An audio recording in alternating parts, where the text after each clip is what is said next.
ಈಗಾಗಲೇ ವರದಿಯಾಗಿರುವಂತೆ ಕೋಲಾರ ತಾಲೂಕಿನ ಒಂದು ಖಾಸಗಿ ಶಾಲೆಯಲ್ಲಿ, ಖಾಸಗಿ ಕಾಲೇಜು ವಿದ್ಯಾಜ್ಯೋತಿ ಕಾಲೇಜಿನಲ್ಲಿ ಅಲ್ಲಿ ಹಾಸ್ಟೆಲ್ ಇನ್ಮೇಟ್ಸ್ ಆಗಿರುವಂಥ ವಿದ್ಯಾರ್ಥಿಗಳಿಗೆ ಬೆಳಗಿನ ಜಾವ 4:05 ಗಂಟೆಯಲ್ಲಿ ಹೊಟ್ಟೆ ನೋವು, ವಾಂತಿ, ಭೇದಿ ಅಂತ ಸುಮಾರು 41 ಮಕ್ಕಳು ನಮ್ಮ ಆಸ್ಪತ್ರೆಗೆ ದಾಖಲಾಗಿದ್ದಾರೆ. ಮಕ್ಕಳು ಆಸ್ಪತ್ರೆಗೆ ಬಂದಾಗ ಎಲ್ಲರಿಗೂ ಹೊಟ್ಟೆ ನೋವು, ವಾಂತಿ ಮತ್ತು ಲೂಸ್ ಮೋಷನ್ಸ್ ಅಂತ ಕಂಪ್ಲೇಂಟ್ ಮಾಡೋದು. ಹಾಗಾಗಿ ಎಲ್ಲ ಮಕ್ಕಳನ್ನು ನಾವು ಆಲ್ರೆಡಿ ಅಡ್ಮಿಟ್ ಮಾಡಿಕೊಂಡು ಅವರೆಲ್ಲರಿಗೂ ಪ್ರಾಥಮಿಕ ಚಿಕಿತ್ಸೆ ನೀಡಿದ್ವಿ. ಸೊ ಎಲ್ಲ ಮಕ್ಕಳು ಈಗ ರಿಕವರಿ ಆಗ್ತಿದ್ದಾರೆ. ಈಗ ಮೋಸ್ಟ್ಲಿ ನೈಟ್ ಅವರು ಸೇವಿಸಿರೋ ಆಹಾರದ ಪರಿಣಾಮ ಇರಬಹುದು.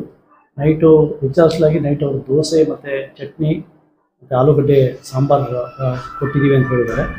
ಮೋಸ್ಟ್ಲಿ ಅದರದ್ದು ಎಫೆಕ್ಟ್ ಆಗಿ ಫುಡ್ ಪಾಯ್ಸನ್ ಥರ ಆಗಿದೆ. ಅದರಿಂದ ಈ ಥರ ಆಗಿರೋ ಸಾಧ್ಯತೆ ಇರ್ತದೆ. ಎಲ್ಲ ಮಕ್ಕಳನ್ನು ಚೇತರಿಸ್ಕೊತಾ ಇದ್ದಾರೆ.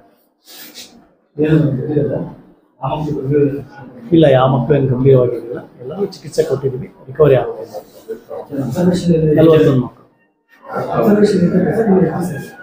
ನೋಡಬೇಕು ಈಗ ಯಾವ ರೀತಿ ರಿಕವರ್ ಆಗ್ತಾರೆ ಏನೋ ನೋಡಿಕೊಂಡು ರಿಕವರಿ ಆಗಿದ್ರೆ ಡಿಸ್ಚಾರ್ಜ್ ಮಾಡಿ ಕಳಿಸ್ಕೊಡ್ತೀವಿ. ಇಲ್ಲಾಂದರೆ ಅವ್ರು ರಿಕವರಿ ಆಗೋವರೆಗೂ ಆಸ್ಪತ್ರೆಗೆ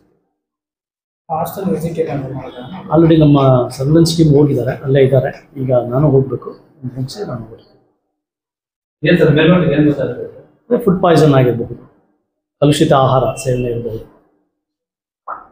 ಅವ್ರ ಪ್ರಕಾರ 61 ಮಕ್ಕಳೇನೋ ಇದ್ದಾರೆ ಅಂತ ಹೇಳ್ತಾರೆ. ಬಟ್ 41 ಮಕ್ಕಳು ಮಾತ್ರ ಇಲ್ಲಿ ಬಂದಿದ್ದಾರೆ. ಇನ್ನು ಉಳಿದ ಮಕ್ಕಳು ಕೆಲವು ಖಾಸಗಿ ಆಸ್ಪತ್ರೆಯಲ್ಲಿ ಅಡ್ಮಿಟ್ ಆಗಿದ್ದಾರೆ ಅಂತ ಮಾಹಿತಿ ಇದೆ. 4 ಜನ ಬೇರೆ ಖಾಸಗಿ ನರ್ಸಿಂಗ್ ಹೋಮ್ಗೆ ಅಡ್ಮಿಟ್ ಆಗಿದ್ದಾರೆ ಅಂತ. ಉಳಿದವ್ರ ಬಗ್ಗೆ ಮಾಹಿತಿ ಏನು ಗೊತ್ತಿಲ್ಲ.